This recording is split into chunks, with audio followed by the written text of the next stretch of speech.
دو تا جاهای مختلفی من برای کاشت مو رفتم و روش‌های مختلفی رو هم بهم پیشنهاد دادن. به نظر شما با توجه به اینکه بانک موی من رو بررسی کردین چه روشی رو برای کاشت موی من پیشنهاد میدید؟ کلا دو تا روش برای کاشت مو داریم، FUT و FIT. FUT برشیه که یه رد بخیه داریم. FIT روش دونه دونه هست. FIT، SUT، FUE، میکروگراف همشون در واقع یه روش هستن. من برای شما روش FIT یا دونه‌ای یا پانچی رو توصیه میکنم که در واقع رد بخیه نداشته باشین، چون سطح تاسیتون کم هست. این روش براتون مناسبه.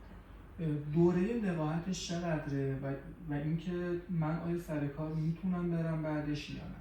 کلا عمل کاشت مو یه عمل سرپایی هست، عمل سختی نیست. شما یه روز در منزل استراحت بکنید، از پس فرداش میتونید برید سر کار. درسته. آیا من با توجه به اینکه دارم ورزش میکنم میتونم به ورزش کردنم ادامه بدم یا نه؟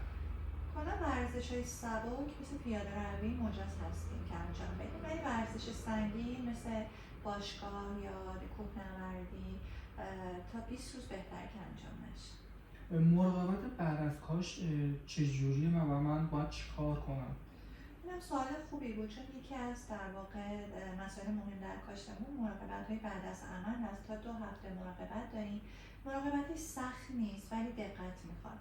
موهای کاشته شده به راحتی از سر جاش در میاد، باید حواستون باشه دستتون بهش نخوره، به لباستون موقع تعویض لباس گیر نکنه موهای کاشته شده و نحوه استعمال متفاوت هست که همه اینا رو طی یه ویدیو کوچیک براتون کامل توضیح میدم. موهایی که دارید میکارید از چه تاریخ و یا از چه ماهی شروع به رویش کردن میکنید؟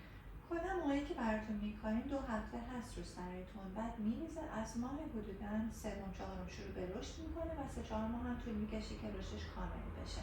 یعنی امروز موهاتون رو بکنید حدوداً ماه 6 تا 8 رشدش کامل میشه. خیلی ممنونم. تشکر. میکنم.